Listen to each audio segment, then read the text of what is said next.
Good morning. Globally, security and geopolitics are driving the agenda, with knock-on effects for markets and technology. In the United States, a major security breach has become the dominant political story after a suspect was charged with attempting to assassinate President Donald Trump at a Washington dinner. Reporting from multiple outlets says the alleged gunman, Cole Thomas Allen, was arrested armed with multiple weapons, raising urgent questions about Secret Service protocols and event screening. The incident is also feeding a wider political and media storm, with Trump and Melania Trump publicly pressuring ABC over late-night host Jimmy Kimmel following a controversial joke aired before the shooting. Separately, the UK-US relationship is back in focus ahead of King Charles's US visit, with security now a central theme. In South Asia, a fragile Pakistan-Afghanistan ceasefire is under strain. The BBC reports Pakistan is accused of attacking an Afghan university in Kunar province, with casualties reported, while Al Jazeera says both sides are reporting cross-border attacks, the first since last month's peace talks. In West Africa, the BBC and Al Jazeera report gunmen raided a Nigerian orphanage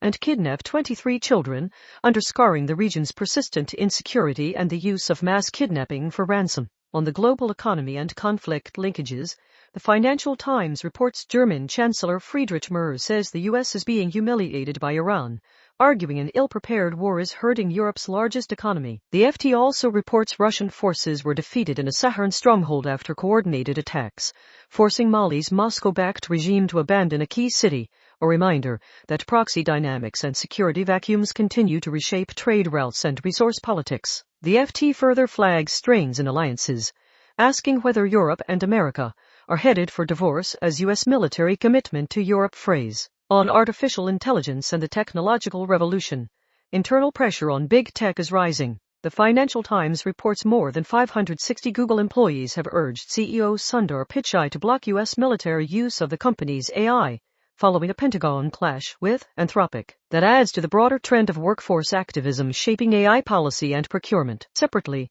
ABC reports on turbulence in the tech landscape, framing it as an AI bubble environment with leadership change at Apple, signaling how quickly competitive advantage is shifting as AI capabilities and costs accelerate. Turning to Australia, policy and institutional risk are in focus. As BS reports, universities have been given a fresh edict regarding Iran, Russia, and North Korea, with at least one university warning staff after receiving updated federal government advice that points to tighter compliance expectations across research, partnerships and technology transfer, with implications for the public service and higher education governance. On the Australian economy, cost pressures remain visible in the energy transition.